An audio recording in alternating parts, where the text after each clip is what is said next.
중앙일보의 문소영 기자가 온라인 커뮤니티에 나타난 종교적 자본주의라는 제목으로 칼럼을 실었습니다. 요거를 잠깐 제 능력이 닿는 한도 내에서 해설을 한번 하겠습니다. 일단 이 종교적 자본주의라는 말부터 제가 수정을 해야 된다고 생각할게요. 무슨 뜻이냐면은 자본주의 자체가 사실은 그 종교의 일종이죠. 자본주의뿐만이 아니라 그 민주주의, 공산주의, 인종주의, 국수주의, 하여튼간에 인간이 만들어내는 모든 그 끝에 이즘으로 분나는 거, 어떤 이데올로기 종교라고 그러죠. 우리가 사람이 만들어내는 종교, 우리가 보통 종교라고 생각하는 기독교, 불교, 이슬람교, 천주교 이런 것들은 스피리추얼한 릴리전이라고 그래서 그거는 슈퍼내추럴한 우리가 인간의 영역을 뛰어넘는 그런 데서부터 영감을 받아서 만들어진 거를 종교라고 생각하죠. 일반 통상적으로. 그러나 사실은 우리 인간이 필요성에 의하여 우리가 만들어내는 그런 그 사회적인 산물 중에 하나가 자본주의, 공산주의, 민주주의 다 마찬가지로 종교성을 띠고 있다는 것입니다. 여기서 종교성을 띠고 있다는 뜻은 뭐냐 하면은 믿는다는 것이에요. 믿는데 그 과학은 아니라는 것입니다. 과학이란 것은 우리가 과학도 사실은 일종의 종교로 볼 수 있어요. 일면은 제가 이것에 대해서는 조만간 다시 한번 또 자세하게 얘기를 할 텐데, 오늘은 그냥 중앙일보 그냥 문소영 기자의 그 칼럼 내용을 그냥 같이 읽어보는 자리니까 가볍게 넘어가는 거면은, 과학이란 것은 증거를 기반으로 하는, 증거를 믿는 것이죠. 증거를 믿는 것이 과학입니다. 오직 증거만 믿는 것입니다. 최근에는 저희 의학도 그런 영향을 사이언스라는 일종의 종교 영향을 받아서 우리 의학도 증거를 에비던스라고 하죠. 에비던스 베이스드 메디신, 그래서 증거만을 믿는다.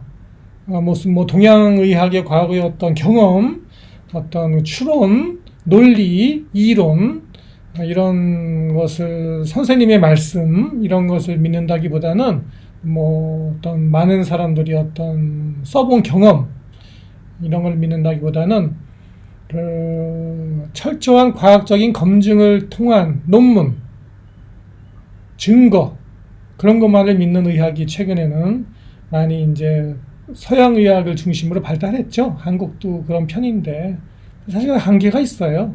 왜 한계가 있냐면은 이것도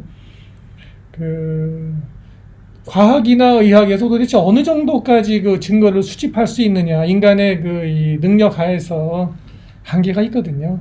그런데 이제 그거를 뛰어넘는 증거를 뛰어넘는 현상들이 여전히 의학에서도 일어나고 있고 의료 현장에서도 일어나고 있고 과학계에서도 일어나고 있기 때문에 다 해석을 못하죠.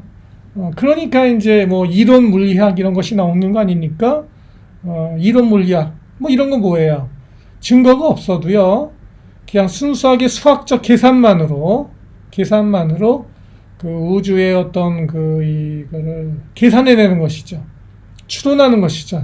우리 머리로서 이성으로. 증거는 없잖아요. 그런 것에. 물론 거기서 나오는 어떤 수학적인 결론이 증거가 될 수는 있죠. 그러나 하여튼간에 인간의 능력으로도 다 못 해결하는 그런 증거를 못 찾는 것이 있다는 하는 것인데, 이제 여기서 얘기하는 자본주의, 이런 민주주의, 공산주의, 이슬람주의 이런 것들은 사실 이런 것들은 다 증명을 못하죠. 우리가 옳고 나쁨을 과연 이게 진실일까, 적용이 진짜 하는데 이게 사실일까, 주장하는 내용이 사실일까 하고 우리가 따져 들어가도 어느 정도까지는 일리가 있으니까, 그렇지, 고기가 좀 끄덕여지는 면이 있으니까 우리가 이거를 따라하지만 많이 퍼졌지만 많이 믿죠. 그렇지만 실제로는 100% 이것이 영어로 하면 verifiable하다, verify 할 수 있다, 증명할 수 있다, 확신할 수 있다 이렇게 못하죠. 네, 그건 안 되는 것이죠. 그렇기 때문에 그러나 우리가 그걸 믿고 자본주의라는 거를 믿고 우리가 실행하잖아요. 국가적으로도 하고 전 세계적으로. 그거는 사실 이 어느 정도의 다 같이 믿는다는 것 자체에 그 종교성이 이미 갖고 있는 것입니다. 그래서 자본주의를 종교적 자본주의라고 하긴 어렵고 자본주의가 이미 종교다 이렇게 말할 수 있는 거예요. 근데 지금 코로나로 인해서 시간이 많으니까 이렇게 집에 박혀 있으니까 이렇게 뭐 한가하게 썰을 풀고 있는 것이지요. 사실은 바빠지면은 우리 바쁜 저뿐만이 아니라 바쁜 현대인이 그런 걸 따질 시간이 어디 있습니까? 그냥 누가 자본주의를 종교적 적이라고 뭐 하면은 그냥 그런가 보다 하고 넘어가는 거지. 누가 그걸 따지겠어요, 사실은. 그게 또 문제라는 것이죠. 증명이 다 되지 않는 그런 어떤 이런 자본주의에도 여러 가지 그 함정들이 있죠. 완벽하지 않다 이거예요. 모든 것은. 인간이 만들어낸 것은 완벽할 수가 없어요. 그런데 이것을 믿고 따르다 보면은 문제가 생기고 사회적인 어떤 부조화, 불평등, 어떤 트러블, 그로 인한 어떤 여러 가지 전쟁까지도 생길 수 있는데 그런 거를 우리 사람들은 다 못 보니까 다 이해할 수도 없고 이해할 수 없는 대부분의 이유는 사실은 인간의 게으름 때문에 그래요. 무지라기보다는 자세히 안 봐요. 다들 자세히 안 봐. 볼 시간도 없어. 네. 자세히 보려고 해도 이게 또 이해력에 한계가 있기 때문에 다 모릅니다. 네, 공부를 그쪽으로 파고 들어가거나 그쪽 전공자나 또는 뭐 어떤 천재 이런 경우 외에는 자기 일에다 바쁘기 때문에 자기 자신 하기 일 바쁘기 때문에 먹고 살기 바빠요. 코로나로 또 이렇게 집콕하게 되면은 그거 스트레스 해결하기도 바쁜 거예요. 그러다 보니까 그냥 넘어가는 거지. 근데 이제 오늘은 말이 좀 옆으로 샜는데 그 얘기하고자 하는 것이 아니라 여전히 우리는 저는 문소영의 그 칼럼을 읽고 있는 중이니까 그 내용에 좀 집중해야 되겠죠? 인용하고 있는 거는 이분이 이제 이제 송강호 배우의 기생충이란 영화의 그 구절을 인용하고 있어요. 이거 중앙일보 5월 21일자 그 칼럼입니다. 그래서 이제 송강호 이렇게 얘기하네요. 기생충 영화에서 이 사모님이 참 순진해, 착하고 부자인데 착하다니까. 네. 되게 이제 요새 좀 그런 얘기 아직도 합니까? 그 이쁜 애들이 더 착하다. 그 못생긴 것들이 그 성질도 못됐다. 그런 얘기를 농담 삼아서 예전에 제가 한국에 있을 때 많이 들은 것 같아요. 한 7년 전 얘기입니다. 자, 여기 이제 베트남 온 지 한 7년 되니까. 여기는 보니까 요즘은 그걸 넘어서서 돈 부자면 착하다, 순진하다, 이 얘기를 아마 하는가 봐요. 기생충이 그런 그 기조를 반영하여서, 데이트를 친 거라고 이제 분석을 하였습니다. 문소영 기자가. 네. 그래서 이제 상대방이 대답하네요. 그래, 네 말이 맞아. 네. 부자인데 착하게 아니라 부자니까 착한 거지. 부자니까 착한 거지. 네? 자, 이 돈이 다 나한테 있었어 봐.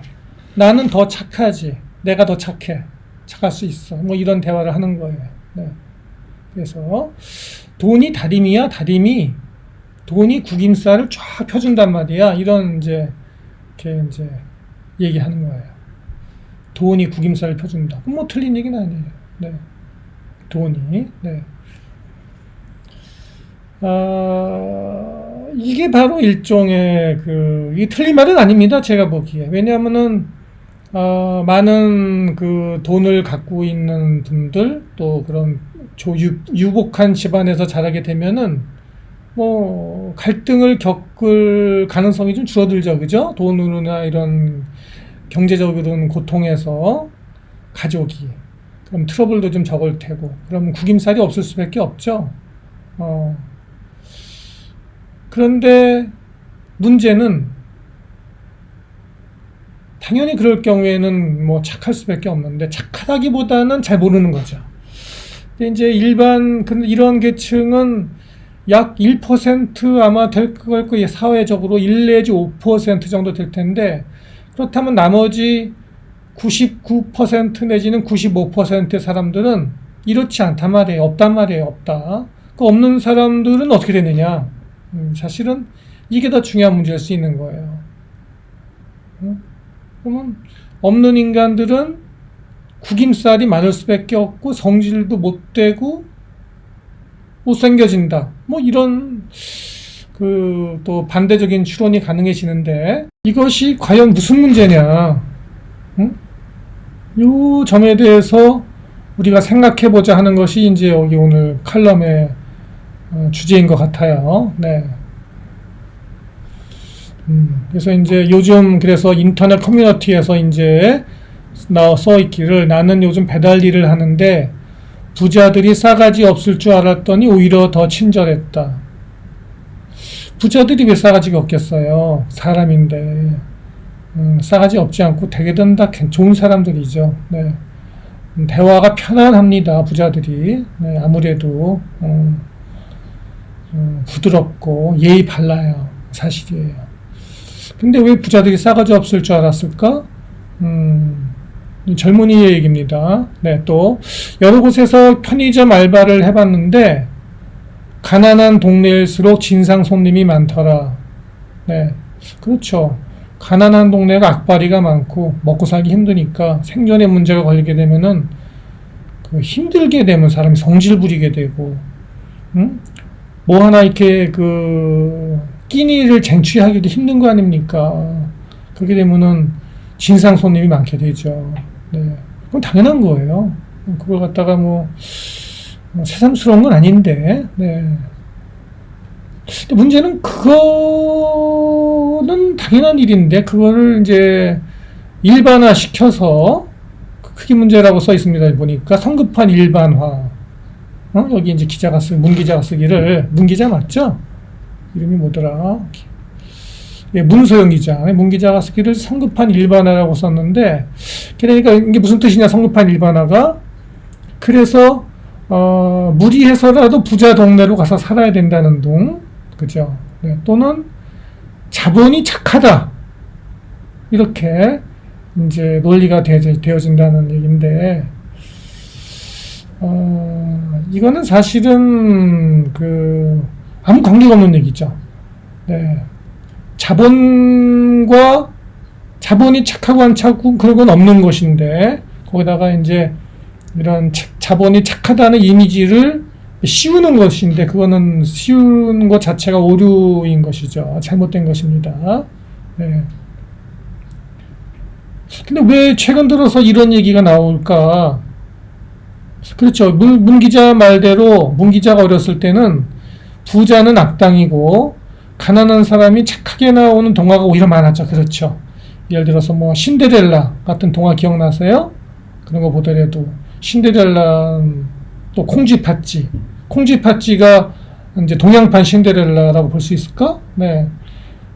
가난한 사람이 착하게 나왔는데, 최근에는 이제 바뀌는 것이 아닌가 하고 문 기자가 씁쓸하다 이렇게 얘기하는 거예요. 생각해 볼 바가 많죠. 그렇다면은 가난하게 태어난 사람은 악하다는 것인가? 그러면 가난하게 태어나서 세상살이가 더 힘들어지고,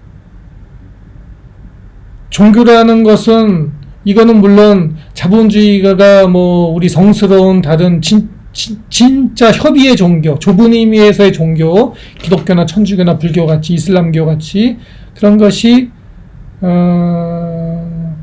아니라 하더라도 사실 종교라는 것은 어려운 사람들에게 맥히죠. 더 많이 맥히게 되죠.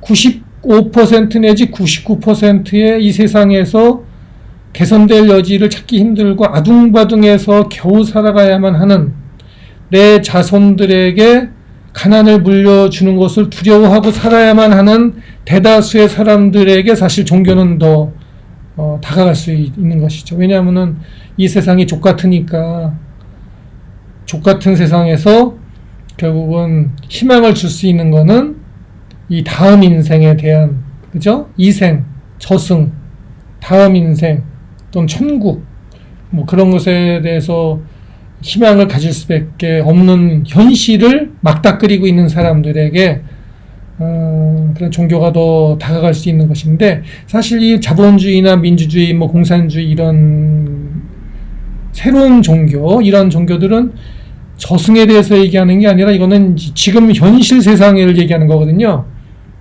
그러니까 현실 세상에서 이런 어떤 자본주의나 이런 거를 따르게 되면은 더 개선이 된다고, 나의 삶이, 민중의 95%의 대중의 삶이 개선되어진다고 하는 것인데, 실제로는 안 그렇다 이거예요. 실제로는 최근의 경향을 보면은 더 양극화가 심해지고 있다. 예? 어려운 계층이 자본주의를 했더니 더 어려워진다. 민주주의를 했더니 더 어려워진다. 공산주의를 했더니 더 나빠진다. 무슨 놈이 이짐을 했더니 다 나빠진다. 양극화가 심해진다. 어디든 간에. 이게 문제거든요. 그러니까 이게 어떻게 해결이 안 되는 거예요. 95%의 대부분의 사람들이 엿먹고 있는 이것을 해석하기가 어려워지는 겁니다. 도대체 설명이 안 돼. 그래서 이 설명이 안 되게 되면, 오래 가게 되면은 이게 폭발할 수밖에 없는데, 어떤 형태로든 간에 이게 그 반작용이, 폭발이라기보다는 반작용이 일어날 수밖에 없는데, 이 반작용을 이 누르는 또는 해소하는 그 방법 중에 하나가 바로 이거예요. 이거 착한 자본, 이런 논리를 씌우는 건데, 여기 이제 그 문 기자도 이 점에 대해서 썼는데, 앞서의 배달원이 부자들이 더 친절한 것을 보고 뭔지 모를 박탈감, 당연히 박탈감 느끼게 되죠. 내 것을 뺏긴 게 아닌가 하는 생각. 나 존나니 일해도 하루 종일 뛰어도 한 끼 먹고 살기 힘들다. 넘어서 자괴감, 나 자신의 어떤 자괴감, 열등감, 패배감, 절망감, 이런 걸 느낄 수밖에 없다고 이제 문 기자가 쓰고 있는 것이에요. 네. 이게 더 심해지게 되면은 사실은 그 죄책감까지 가질 수 있습니다. 그래서 이 못 가진 자들, 박탈당한 자들이, 박탈당한 것은 박탈당한 계층에 문제가 있기 때문에, 못났기 때문에, 열등하기 때문에, 죄가 있기 때문에, 뺏길만 하다, 요렇게까지 발전하게 되면은 이제 해석이 가능해지는 순간까지 오게 될 때, 결과적으로는 가진 자 5%, 못 가진 자 95%, 못 가진 자 95%가 열등하기 때문이고, 가진 자 5%는 우월하기 때문이다. 윤리적으로도 우월하고, 능력도 탁월하고, 심지어는 성격도 착하고, 심성도 착하고, 심지어는 말투도 부드럽고, 심지어는 잘생기까지 하고, 예쁘기까지 하고. 이렇기 때문에 95%는 열등하게 됩니다. 못생기고, 돈도 없고, 성격도 나쁘고, 지랄 같고, 절망감에 빠져있고, 게으르고. 그죠? 이렇게 이제 나누어질 때가, 이것이 종교다. 종교가 되는 것이다. 매우 위험하다. 이렇게 이제 우리가 문 기자가 바라보고 있다고 저는 생각하는 것이죠. 그렇게 저는 여기 이렇게 해석하고 읽고 있는 거예요, 제가. 그래서 이제 문 기자가 또 여기 독일 철학자 발터 벤야민, 이분은 1892년에 태어나서 1940년에 돌아가셨네요. 이분이 종교로서의 자본주의라는 1921년도에 책을 썼군요. 네, 바로 똑같은 얘기입니다. 그래서 자본주의가 종교화 되었다고 이미 이 발터라는 철학가가 이미 밝혔군요. 그래서 이분은 그러한 그거를 슐드라는 독일말로 해석했는데요. 슐트라고 했군요. 슐트. 제가 독일을 잘 못해요. 제가 고등학교 때는 독일어 2까지 했습니다. 우리 때. 근데 다 잊어먹었고요. 대학 들어가서 계속 독일어를 했어야 되는 건데, 무슨 갑자기 무슨 바람이 불어서 불어를 또 2까지 했어요. 결과적으로는 2가지를 다 잊어먹었습니다. 차라리 일본은 할 걸 그랬나. 내 동기 중에는 그 일본어를 그 당시 열심히 해서 지금 일본어를 유창하게 하는 친구도 있던데, 후회가 돼요. 지금 영어나 겨우 합니다. 영어나 겨우. 네. 그래서 하여간에 이 독일어 슐트라는 말은 죄 해석하면 이런 거예요. 빚졌다 이거예요. 부채가 있다. 죄가 있다. 죄의식이 있다. 이런 걸 뭉뚱그려서 슐트라고 표현하는 것인데, 일종의 이 95%의 박탈된 없는 계층에게 너희들은 빚이 있는 것이다. 부채가 있다. 죄가 있다. 너희들은 죄가 있기 때문에 그렇게 되었다라고 일종의 무슨 그리스도교의 기독교의 원죄의 그 어떤 거를 원죄라고 그러죠, 우리가. 저도 기독교인입니다. 그거를 차용하여서 이제 자본주의에서도 똑같이 써먹고 있다. 네. 이제 우리 그 독일 철학자 발터가 1921년도에 이미 설파하였는데, 이것은 굉장히 그 미래를 내다보는 해안이 있다. 이렇게 생각합니다. 그래서 한마디로 이거는 결과적으로는 못 벌고 못난 그 루저인 것도 서로 루저라고 하죠. 보통 우리가 루저. 나는 루저야 그러잖아요. 그것도 서러운데 거기다가 덧붙여서 죄의식을 뒤집어 씌운다. 죄인이다. 없는 놈은 죄인이다라는 그런 없는 그런 것이 이제 자본주의다. 자본주의의 종교성이다. 이렇게 설파하는 것입니다. 그래서 영화 기생충에서의 그 자본주의의 죄의식이 여러 가지로 표현되어 있는데, 그 기생충이 이제 문 기자가 해석하기에는 기생충이라는 영화가 히트친 것은 그러한 우리 자본주의의 죄의식을 적나라하게 표현하였다. 이렇게 이제 해석하는 것입니다. 네. 적나라하게. 그래서 그런 것들이 이제 우리도 표현되는 것이 이렇게 써놨네요. 인터넷 커뮤니티에 최근 급증한 인터넷 커뮤니티의 이제 빅데이터도 일종의 이게 많은 사람들이 공감한다는 뜻입니다. 가난하면 애 낳지 마세요. 왜? 죄인이 무슨 애를 낳냐? 여러분 깜빵에 있는 죄인이 애 낳는 거 봤어요? 자유인이 애 낳는 거지. 가난하면 죄인이니까 애 낳지 말라는 그런 이렇게 논리가 형성되는 것이에요. 또 흑수저 부모의 특징, 이런 것들이 최근 인터넷 커뮤니티에 많이 회자된다는 겁니다. 무슨 뜻입니까? 흑수저 부모의 특징이 뭐예요? 죄인의 특징, 그런 겁니다. 죄가 있다, 열등하다, 애를 낳을 자격이 없다, 이렇게 이제 되는 거예요. 이게 그 해석이 안 되는, 어떤 자본주의든 공산주의든 민주주의든 무슨 이슬람주의든 무슨 놈의 이즘을 갖다가 뒤집어 씌워도, 실행해도 양극화가 계속 더 악화되는 거를 도저히 해석이 안 되는 데 있어서의 이 95%의 사람들에게 죄의식을 씌울 수밖에 없는 걸로만 해석이 되는데, 그것에 대한 부작용으로서 이런 현상이 나타난다. 부작용으로서 95%의 사람들이 애를 안 낳는다. 자식들은 또 부모를 원망한다. 1020 자식들은, 이것도 역시 빅데이터입니다. 어떤 그 글들이 인터넷 커뮤니티에 이게 많이 상위에 랭크되냐, 또 반복되느냐, 많이 댓글을 다느냐, 많이 읽느냐 하는 그런 빅데이터입니다.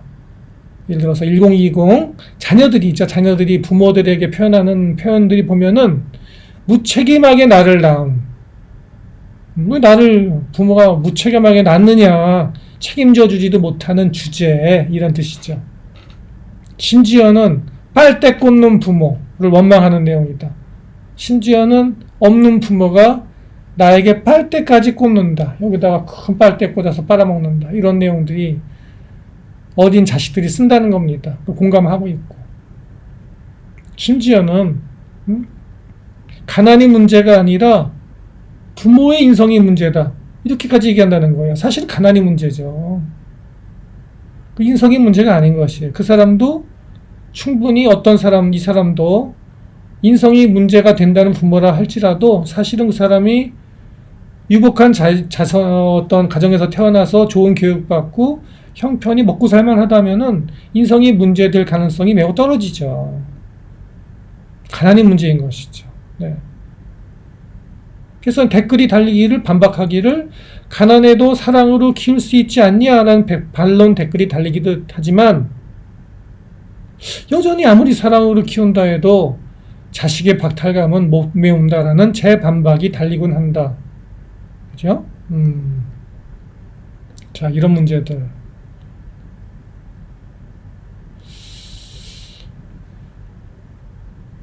네, 어떻게 생각하십니까? 이제 여기서 베냐민이 말하는 그 자본주의의 이제 제의라고 그러죠. 제의가 뭡니까?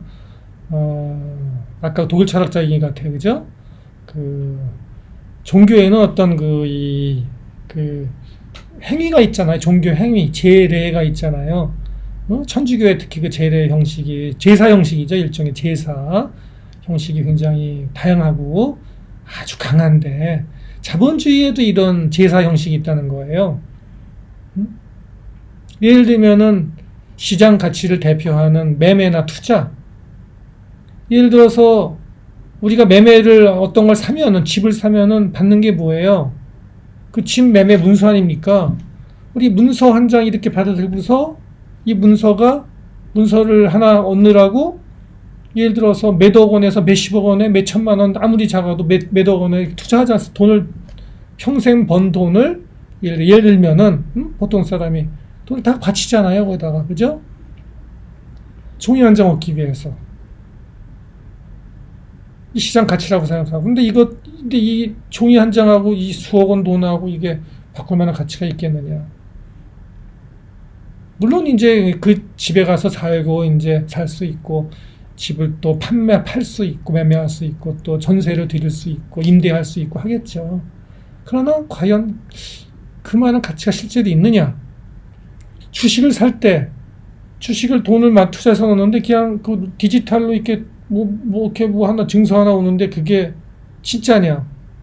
최근 폭락하고 있는 디지털 코인들, 뭐 비트코인이나 뭐 이더리움이라든지 뭐 기타 여러 가지 뭐 도지코인이라든지 보면은 엄청난 빚을 내서 투자했는데 폭락한다, 개폭락한다.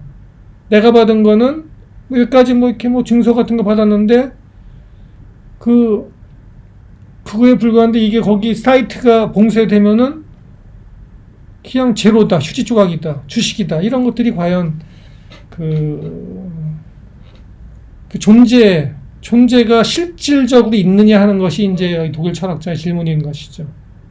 결국 그렇다면은 그것을 그런 종이 조각이라든지 몇 줄의 그 어떤 증서에 불과한 디지털 증서에 불과한 것들이 가치가 있다고 우리가 믿는 것 그것이 사실은 자본주의의 종교다, 재래의식이다. 여러 가지 우리가 그 매매하고 판매하고 자본주의를 실행하기 위한 행위들을 하는 것들을 이 다 사실은 제사 행위다 이렇게 이제 해석하는 건데요.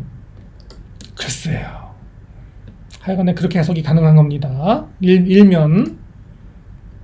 그래서 문 기자가 또 지적하기를 현대에는 아까 같은 뭐 기독교나 불교에 있는 성자들이 이 현대 그 어떤 자본주의에도 성자들이 있다. 종교 지도자들이 있다. 누구냐? 예를 들어 뭐 현대 뭐 IT 기업 창업자들 선지자로 불린다. 선지자. 그 사람들은 비즈니스맨 아닙니까? 운이 좋을 수도 있지만 능력도 대단하겠죠. 네트워크도 좋고. 그 사람들이 다 시대가 만들어낸 어떤 그 사업가들인데 그 사람을 우리가 선지자라고 부르고 대중이 따른다. 대중이 따른다. 대중이. 예수님을 따르듯이 부처님을 따르듯이 모하메드를 따르듯이 따른다. 종교적으로. 이것이 일종의 그 종교의 네. 돈자랑질을 한다. 돈자랑질을 하는 셀럽들이 현대의 성자들이며 또 그 사람들은 그 이미지로 장사해서 더욱 큰 돈을 번다. 약속해 주는 것이 없는데도 불구하고 우리 기독교나 뭐 예수님이나 이런 분들은 약속해 주는 건 그나마 있죠. 약속이 뭐예요? 천당 가는 건 약속해 주시잖아요. 예를 들면은 그러나 이런 현대 어떤 IT 창업자들, 선지자들, 셀럽들은 약속해 주는 게 없어요. 그냥 나 자신을 따르고 내가 돈 더 많이 벌 수 있도록 나를 따르라. 난 더 많이 번다. 근데도 따른다는 것이죠.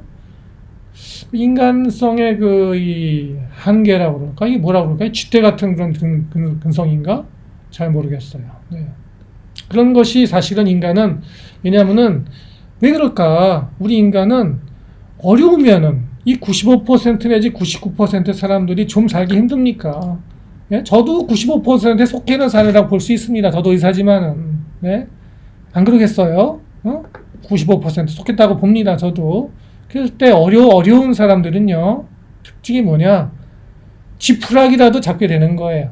지푸라기라도 잡는다. 어려우니까, 희망이 안 보이니까, 족같으니까, 인생 다 망쳤으니까, 내 자손 대대로 다 망칠 것 같으니까, 내 조상을 원망해, 내 처지에 처했으니까, 족됐으니까, 지푸라기라도 잡는 심정으로 이거 쫓아간다 이거예요. 사실은 이렇게 된 데에는 전통적인 종교 지도자들이라고 칭하는 그런 전통적인 종교, 불교, 기독교, 천주교, 이슬람교 뭐 이런 데 다 종교들에 문제가 다 있는 것이죠. 그런 종교들이 실패한 것입니다. 95%의 사람들을 포섭하는 데까지는 성공했을지 모르나 관리하고 보존하는데 신자들을 실패했다. 거기서 실망한 신자들이 다 이런 이른바 현대종교, 자본주의, 코인주의, 주식주의, 다 올라왔다. 이렇게 보실 수 있습니다. 네. 결과적으로 이렇게 되니까 돈이 새로운 종교가 되어버린 것이다. 네. 수단이었는데, 네. 이렇게 되는 것이죠. 네.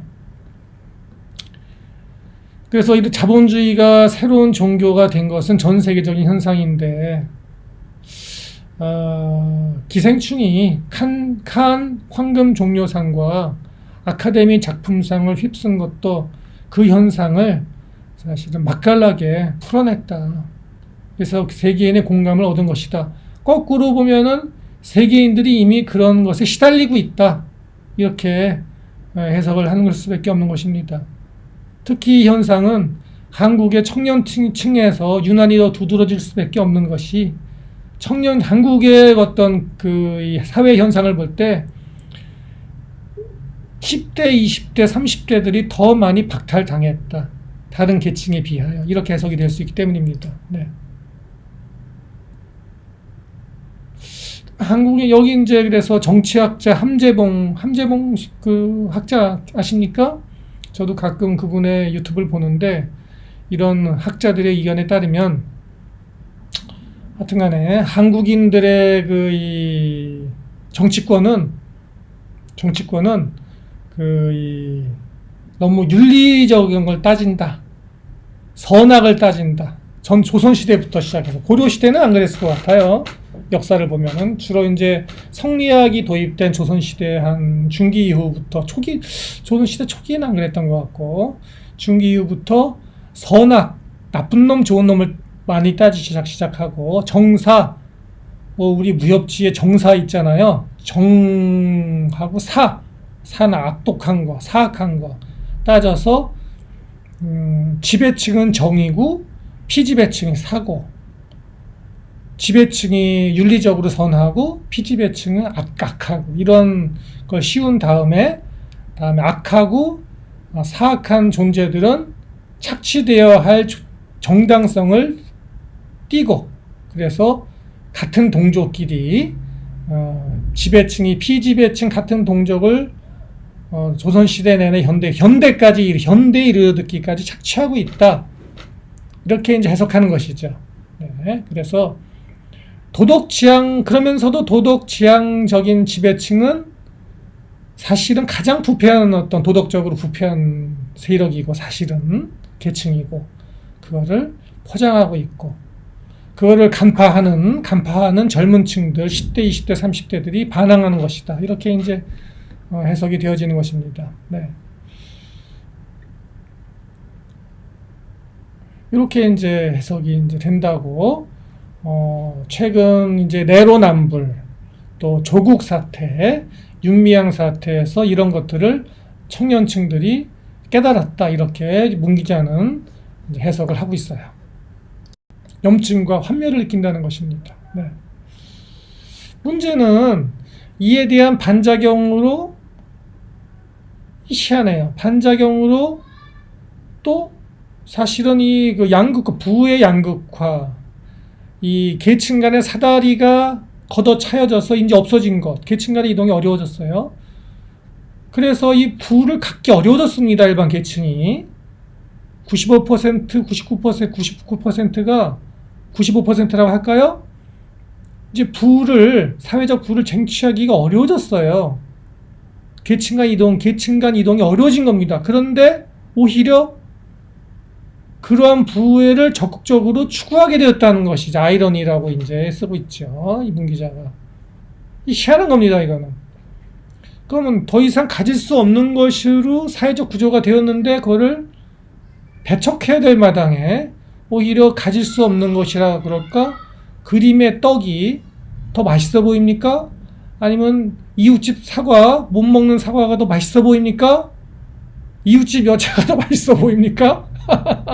그래서 그런가?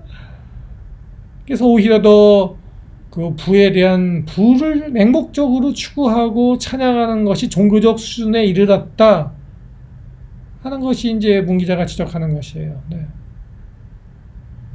그래서 베냐민의 예언대로 이 종교화된 자본주의는 결국 그 인간에게 기쁨을 줄 수 있는 여러 가지 다양한 가치가 있는데 그걸 갖다가 오로지 돈으로 회귀를 돈 못 버는 그런 대다수의 95%를 루저로서 패배자로서 죄의식을 갖게 하고 죄의식을 가지면 가질수록 더 많이 또 부를 향한 갈증으로 우리를 몰아넣는다. 그래서 결국 불행해진다. 자, 이러한 매우 이상한 논리가 이거 도대체 이해가 안 되는 논리 아닙니까? 논리학적으로 이거는 부조화입니다. 엉터리 논리인데 이것이 실제로는 횡행하고 있다. 이것이 우리를 지배하고 있는 대다수가 여기에 빠져 있다. 그러니까 이게 사이비 종교가 바로 이런 것이다. 이렇게 이제 해석이 되는 거예요. 이게 사이비 종교다. 빠지기 어려워져 있다. 그래서 특히 지금 우리에게는 청년 세대에게는 새로운 가치 체계가 절실하다. 이렇게 이제 마무리를 문소영 코리아 중앙데일리 부장이군요. 문 부장이 이제 마무리하였습니다. 그렇다면은 그렇게 해서 그러나 여기서 새로운 가치 체계가 절실하다고 했는데 어떤 가치 체계인지에 대해서는 이제 문 부장도 답을 못 얻은 것 같습니다. 우리가 향후 계속 공부해야 되겠다. 가치 체계를 찾아야죠. 이대로 쓰러질 수는 없다. 이대로 또 한민족이요. 우리 역사를 볼 때 어떤 문제 부닥쳤다고 해서 쓰러진 적이 없습니다. 우리는 항상 극복했지. 같이 찾아내도록 하십시다. 감사합니다.